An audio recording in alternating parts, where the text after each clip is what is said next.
अरे, हमारे जगन्नाथ जी ने ऐसा क्या किया कि यह बालक उन्हें इतनी बड़ी धमकी दे रहा है। आइए देखते हैं। इस कथा में नामदेव जी जगन्नाथ जी के बहुत बड़े भक्त थे। उनका प्रभु के चरणों में ऐसा मन लग गया कि हर समय ठाकुर जी को ही याद करते। बचपन में जब बालक गलियों में खेलते, तब नामदेव जी मंदिर की चौखट पर खड़े होकर बस यही निहारते कि कब मैं अपने प्राण प्रिय ठाकुर जी की सेवा कर पाऊंगा। इनके नाना जी जो थे वह ठाकुर जी की बड़ी लाड चाव से सेवा करते थे। अब लाला नामदेव जी जो अभी नन्हे से बालक थे, नाना जी को देखकर अंदर ही अंदर सोचते कि यह सुख मुझे कब मिलेगा, कब मैं अपने प्राण प्रिय ठाकुर जी की सेवा कर पाऊंगा। एक दिन रहा नहीं गया। बालक नामदेव अपने नाना जी से बोले, नाना मुझे भी सेवा करने दो। नाना जी बोले, अरे लाला, तू तो अभी बहुत छोटा है, थोड़ा बड़ा तो हो जा। नामदेव जी थोड़े बड़े हुए तो फिर वही जिद पकड़ ली। बोले, अब मैं बड़ा हो गया हूँ, अब तो मुझे सेवा करने दीजिए। नाना जी बोले, देखो अभी तो मैं हूँ, जब मैं कभी कहीं दूर जाऊँगा तब तुम सेवा कर लेना। अब तो नामदेव जी रोज़ सुबह उठकर नाना जी की राह ताक के पूछे, नाना आप कब जाओगे? आपको कोई काम नहीं है क्या? अरे कहीं दूर तीर्थ यात्रा क्यों नहीं चले जाते? थोड़े दिन बाहर घुमा आओ। अब सोचिए, ठाकुर जी की भी कैसी विचित्र लीला है। उन्हें अपने भक्त की व्याकुलता भली लगती है। ठाकुर जी ने सोचा कि ये लाला मुझे इतनी विरह भरी दृष्टि से देखता है, अब तो इसकी सेवा पाकर ही रहूँगा। नाना जी वैसे तो बड़े बड़े कार्यों में भी ठुकरा देते कि सेवा नहीं छोड़ूंगा, पर एक दिन ऐसी योजना बनी कि उन्हें तीर्थ यात्रा पर जाना पड़ा। महीनों का समय लगना था। जाते समय नाना जी बोले, लाला अब तेरा समय आ गया है, मैं जा रहा हूँ, पर एक बात गांठ बांध लेना, ठाकुर जी को भोग लगाए बिना कभी तुम मत खाना। पहले ठाकुर जी पाएंगे, फिर तू पाना। नामदेव जी तो खुशी के मारे नाचने लगे। बोले, अरे नाना आप चिंता ही ना करो, मैं ठाकुर जी को ऐसा सजाऊंगा, ऐसे भोग पधारूंगा कि वो राजी हो जाएंगे। मैं और मेरे ठाकुर, अब हम दोनों खूब आनंद करेंगे। नाना जी चले गए। नामदेव जी ने सुबह स्नान किया, ठाकुर जी को बड़े लाड से नहलाया, केसरिया चंदन लगाया और फिर थाली सजा कर लाए। नाना जी ने सिखाया था कि बिना भोग लगाए पाना नहीं है। नामदेव जी ने थाली सामने रखी और हाथ जोड़कर बैठ गए। थोड़ी देर हुई। ठाकुर जी तो पाषाण की मूर्त बने हुए चुपचाप खड़े हैं। नामदेव जी बोले, अरे आप पा क्यों नहीं रहे? क्या भोग में कुछ कमी रह गई है? प्रभु कृपा करके पा लीजिए। देखो अगर आप नहीं पाओगे तो मैं भी नहीं पाऊंगा। एक दिन बीत गया। नामदेव जी ने अन्न का दाना नहीं पाया। दूसरा दिन आया। बालक की आंखें पतरा गई, भूख से शरीर टूटने लगा। पर निष्ठा देखिए, जब मेरा ठाकुर भूखा है तो मैं कैसे पाल लूँ। तीसरे दिन जब ठाकुर जी ने फिर भी भोग नहीं पाया तो नामदेव जी का धैर्य जवाब दे गया। वह बोले, लगता है आपको नाना जी की आदत लग गई है, उन्हीं के हाथ का पाते हो, उन्हीं के हाथ से राजी रहते हो। मैं बालक हूँ तो क्या हुआ, प्रेम तो मेरा भी सच्चा है। मैं इतने भाव से सेवा कर रहा हूँ, फिर मेरे हाथ से क्यों नहीं पा रहे? आज भी अगर आपने नहीं पाया तो मुझे ऐसा लग रहा है कि मेरी भक्ति शून्य है। आप नहीं पा रहे तो मैं अपने प्राण त्याग दूंगा। इतना कहकर नामदेव जी ने आओ देखा न ताओ, पास पड़ी छुरी उठा ली और अपने गले पर रख ली। बोले, लो अगर आप नहीं पाओगे तो मैं अपने प्राण त्याग दूंगा। अब तो भगवान से रहा न गया। जैसे ही छुरी गले पर छूने वाली थी, साक्षात ठाकुर जी प्रकट हो गए। नामदेव जी का हाथ थाम लिया और थोड़े गुस्से से बोले, अरे नामा, ये क्या अनर्थ कर रहा है? तू तो छुरी दिखाकर मुझे धमकी देने लगा। तू क्या सोचता है मैं ऐसे ही प्रकट हो जाता हूँ? कुछ दिन तो प्रतीक्षा करनी थी, थोड़े दिन धीरज रखना था, तू तो 3 दिन में ही हट पकड़ कर बैठ गया। नामदेव जी सज्जल नेत्रों से बोले, प्रभु अब आ गए हो तो उपदेश मत दीजिए, अब यह सब छोड़िए और चुपचाप पा लीजिए। ठाकुर जी बोले, अरे तू तो बड़ा सरल है रे, भगवान तो भाव के भूखे हैं। वो बैठ गए और नामदेव जी के हाथ से सुंदर सुंदर पकवान पाने लगे, जैसे जुग जुगांतर के भूखे हो। नामदेव जी फूले नहीं समा रहे थे, अब तो रोज का नियम हो गया। नामदेव जी भोग पदार्थे, ठाकुर जी भी प्रकट होते और दोनों साथ में प्रसाद पाते। कुछ दिनों बाद नानाजी तीर्थ से लौट आते ही बोले, नामा कैसी रही सेवा ठाकुर जी की? प्रसन्न तो है? नामदेव जी बोले, नाना आप भीतर जाकर खुद ही देख लीजिए। नाना जी ने जैसे ही मंदिर में प्रवेश किया, उनकी आंखें चौंधिया गई। मंदिर का वातावरण ही कुछ और था। ऐसा लग रहा था मानो साक्षात भगवान धरती पर उतर आए हो। ठाकुर जी के विग्रह में ऐसी दिव्य खुशबू और चमक निकल रही थी कि नानाजी समझ गए ठाकुर जी ने नामा की सेवा को स्वीकार कर लिया है। अब तो नानाजी के मन में भी हलचल मच गई। दोपहर हुई, नानाजी ने अपने पुराने नियम अनुसार भोग पधराया। थोड़ी देर पर्दा लगाया और फिर थाली उठा ली। नामदेव जी ने बाहर खड़े बड़े ध्यान से सब देखते रहे थे।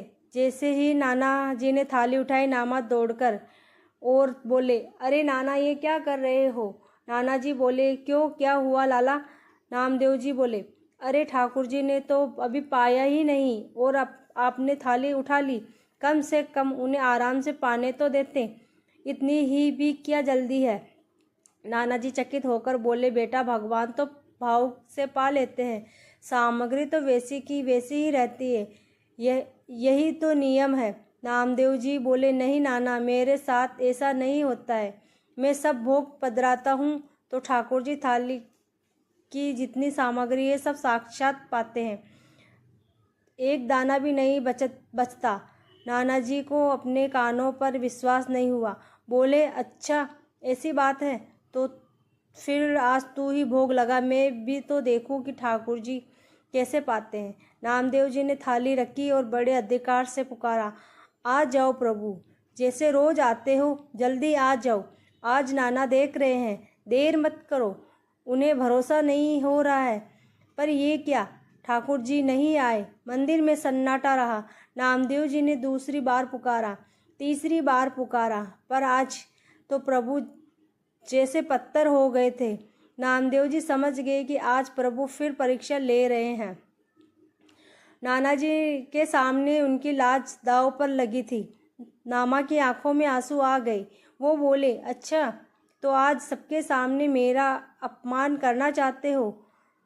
वो फिर से वही छुरी ले आए और अपने गले पर रख लिए। बोले, अगर आप नहीं आए तो मैं समझूंगा कि आपका प्रेम झूठा था।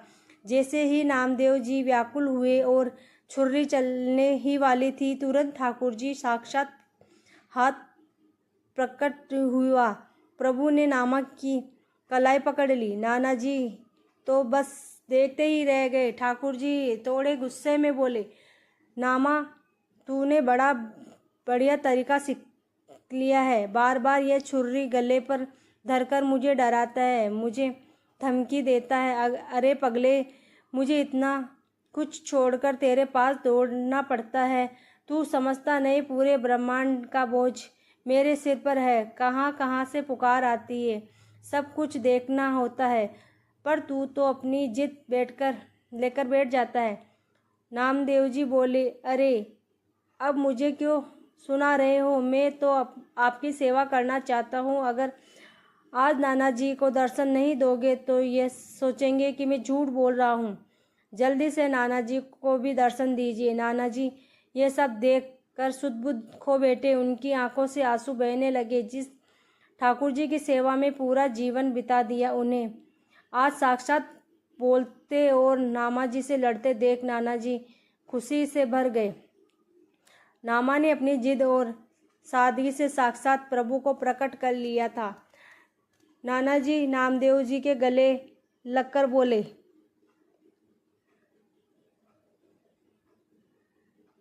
धन्य हो नामा जी, काम में वर्षों में नहीं कर पाया, तूने तो 3 दिन में ही सेवा में ही ठाकुर जी को अपना बना लिया। आज से तू ही मेरा गुरु है।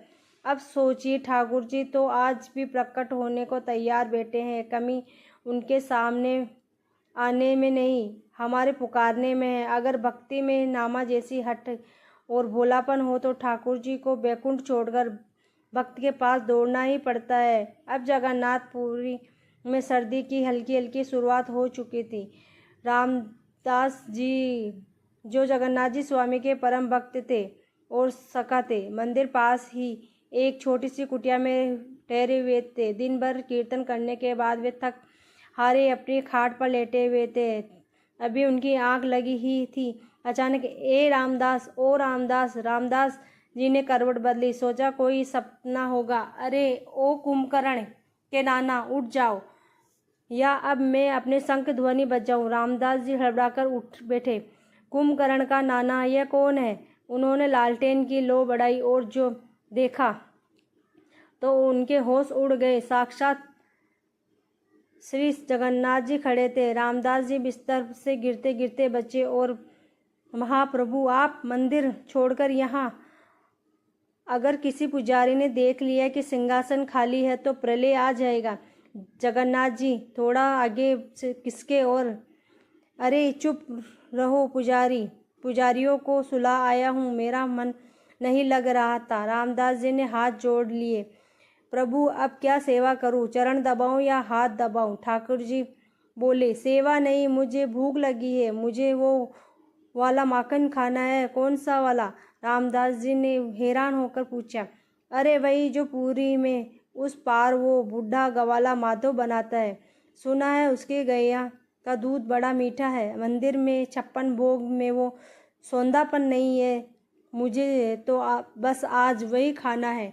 रामदास जी ने अपना सिर पीट लिया। हे जगन्नाथ, अभी रात के 2 बज रहे हैं और आप वहाँ जाएंगे कैसे? ठाकुर जी अपने स्थान पर ही थोड़ा हिले डुले। अरे रामदास, मैं जगत का स्वामी हूँ, मैं चाहूँ तो पूरे ब्रह्मांड का चक्कर लगा लूँ, पर आज मेरा मन लीला करने का है। तुम मुझे अपनी पीठ पर उठाकर ले चलोगे? रामदास जी की सिट्टी बिट्टी गुम हो गई। मैं आपको उठाऊं? प्रभु, आप कितने भारी होंगे, और अगर हम पकड़े गए लोग क्या कहेंगे कि रामदास मंदिर में आपको चुराकर भाग रहा है। ठाकुर जी हंस पड़े। अरे डरपोक, मैं हूं ना, मैं अपना वजन फूल जैसा कर लूँगा। और सुनिए रामदास जी, अगर तुम नहीं चले तो मैं बलभद्र भैया को बुला लूँगा। वो आए तो सीधे दीवार तोड़कर निकलेंगे।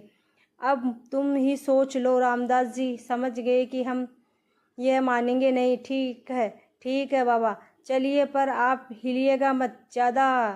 रामदास जी ने अपनी अंगूठा कसा कर पीठ घुमाई। आइए प्रभु। अगले ही पल जगन्नाथ जी हवा में तैरते और रामदास जी की पीठ पर सवार हो गए। रामदास जी हैरान रह गए। वजन तो सचमुच एक फूल जितना भी नहीं था। बस 2 हाथ उनके कंधों पर आ टिके। चलो मेरे घोड़ा, आज चोरी करने चले। रात घनी काली थी। रामदास जी दबे पांव चल रहे थे।